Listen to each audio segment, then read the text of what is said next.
Hello, we're MossCharmly. In this episode, we're going to talk about our favorite sketch brushes in Krita and why they are so different than other digital programs. Bundles that are made by some amazing creators that we also recommend. Just letting you know. Put the tags below in the end of the video. Yeah. Or at the bottom. Whatever comes first. So why? Why are the sketch brushes different in Krita? Well, obviously it's a different program, but it takes a lot of thought and consideration. For example, tilt or spread or block or detail are positions of your stylus that become translatable functionality in a brush engine. Tilt function, especially customized to your personal way of using a pencil, is very important. You can alternate pressure and sensitivity. These are just some of the aspects of making a brush that we feel display how complex it can be to make a brush. Yeah, it can be a little complicated.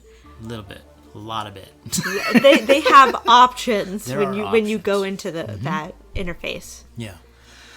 Okay, to answer the question, why are Krita sketch brushes different? Well, it's Krita's brush engine. In all of its computational magic, it is so much more conscientious about creating a more natural and refined experience when mimicking traditional art for the digital artist in the digital realm. Yeah.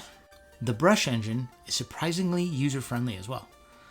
We feel it was very attuned to someone who is more visually oriented, because building your own brushes can be very daunting, and a lot of people don't really want to get into it, but it's possible. So that's why this brush engine seems so different. It's definitely made for the visual individual. Yeah, so don't be scared of it. If you choose to put some time into it, you can, come up with some amazing custom brushes. It may surprise you, taking that time. Take a bit. Because it is a big deal. It can be scary. But, you look at all this, you're like, what the heck are these things? It's intimidating. I feel like it's very intimidating in the beginning, but, taking the time to just sort of experiment and just figure it out, learn, it can be kind of like, wow, you can start making brushes. You can make magic in this. You can. And there's people that have made some of the most realistic oil painting brushes. Yeah. But we're here to talk about sketch brushes. Yes, we are. Back to it. There we go. Back to it, right? For those of you probably like us who have worked in traditional drawing tools and have moved into digital art, you may notice the tools usually work nothing like traditional tools. At all. Like you're kind of, it's almost like, well, I'll just sort of be okay with it. Yeah, you just sort of move with it. Yeah, right. So you might notice in digital art, when you put your pen down, there will be a brush tip that is usually a disc shape. For example, if you're using the round brush. Sometimes, depending on the brush, there will also be a rectangle-shaped brush tip or a fun wonky-shaped brush tip. Yeah. But in this example... Super diamond, chalky bit. Yeah, they have so many... The dippy dabbies, they have so many those are the best ones. Crazy ones. And it's actually really cool. Mm-hmm. But in this example, we're using a brush in another program.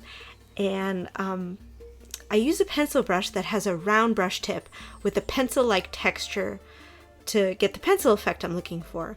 The thing that I find frustrating about using this brush and most digital brushes is that they leave behind a sort of stamp effect or digital spot. I don't know how else to describe it, but it is a visual effect or artifact that you can always pick out. I have to go back and clean it up with a blender or eraser to make it look more natural and realistic. And it's frustrating. It's a frustrating tell that it's digital, and it just kills that illusion of traditional the sketchy look that I'm accustomed to and striving for. Just keep going. It totally ruins like the imaginative moment too, like that flow that's just coming out. You're like, okay, that's kind of natural. It's as good as you're gonna get it, and that's the kind of thing you kind of sort of learn to just sort of kind of accept when you go from traditional to digital. You just kind of accept whatever you can. The best you can get right now is it's good enough. Yeah. Well, that's what this has to do. It's because Krita's brushes, their sketch brushes, are amazing. Yes. So So what about Krita's sketch brushes? Why are they so different? So the point or the tip of the brush has a more realistic effect, basically. The edge of these brushes have a texture that make it look more organic or have a more natural reaction. It reacts like it's mimicking the lead of a pencil and texture paper, and its flow. Yeah, and with these brushes, I don't get that stamp effect at all. I'm also more able to use the sketch brush and get the same effects that I have using a regular pencil in real life. Yeah, So, Krita yeah. has an incredible sketch brush pack or bundle. It That comes comes with its standard, yeah. exactly. But there are some free, amazing brush packs that you can add to your Krita library, in tools. In this video, we are using a free downloadable brush pack that are created by Ramon Miranda. I hope I pronounced that correctly. So he's a great creator. He makes amazing digital sketch brushes. He is the face of Krita on YouTube. You've probably seen some of his videos and how-tos. Check out his videos. They are amazing and so helpful. And his brushes, these brushes that we're going to talk about, are just absolutely some of my absolute favorites. So thank you so much for creating them. They are the most realistic, traditional feeling and looking digital brushes we've ever come across, Yeah. right? I mean, honestly. Absolutely. They really are. Yeah. It really has to do with the brush engine, how it all works out. It's incredible. So definitely took a lot of time to figure out how to really make these traditional sketch brushes. Yeah, you can look tell he well. really took the time to figure this out. Yeah. It's like all about the textures, how digital brushes react to the paper. Yeah. Honestly, if you really think about how They you're have putting that down effect. that, right? Yeah. It's amazing. We have even done some comparisons to real sketches, with real pencils. Yeah. Real life Life pencils in our real life hands on the paper. Yeah. Just to show how there is really such a similarity to these sketch brushes that Krita has. Yes. And that And Ramon Miranda made. Sorry, I hope you're getting your name right. Yes. So we hope that people really can understand how much goes into creating these brushes. Yeah. And how important Krita's brush engine is for creating these sketch brushes. Krita is a very overlooked program, right? I mean, Yeah, it really absolutely is it pretty is. amazing what it does. I haven't honestly come across just download and go digital art program that has some of the most out-of-the-box amazing brushes that are so close to realistic. Yeah. That needs just small modifications, like maybe it's the opacity or maybe it's my pressure. I need to adjust my pressure inside Krita, which you can do per brush. Yeah, or maybe it's like an angle because you're Exactly. left-handed or right-handed. Exactly. So it's really got something, above and beyond so many other programs that we've come across Absolutely. in the digital landscape.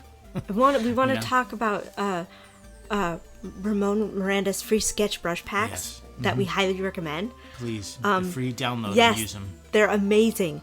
They are the SKV1 bundle and the SK2 bundle, and they're so amazing.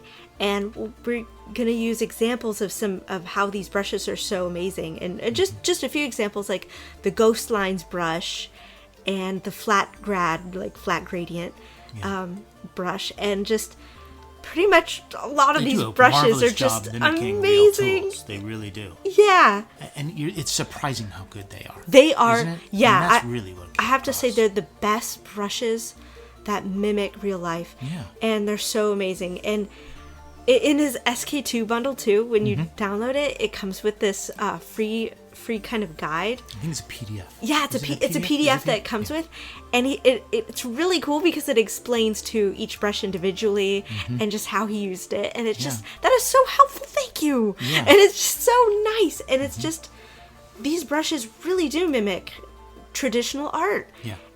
So give them the try. Yeah. Truly. And just give Krita a try in any circumstance that you're going to come across digitally as a digital artist. So, Yes. don't look at the fact that this is a free program. So, don't look down at it because it's free and it's a little suspect. Not Suspicious. Really, it's a little suspicious. It's not. It's not at all. It's These not. people have amazing, ethical, standing when it comes to the free and open source world. So, but if you do, honestly, supporting them is important. So support Krita. You can download this from the Windows Store, you pay for it, and that's nice because the actual developers gain from that. Yeah, you can buy it on from Steam. Exactly, right? Yeah. And even now Mac. it's the Mac App Store. It has it downloadable now. Yeah. So there's really nothing stopping anybody to support them if they want to. Wherever you buy it, it will help the developers. It will. And you get updated, so it's kind of not up to you to just upgrade and make sure that everything's up to date on your software. You're actually paying for a service, and it's worth it.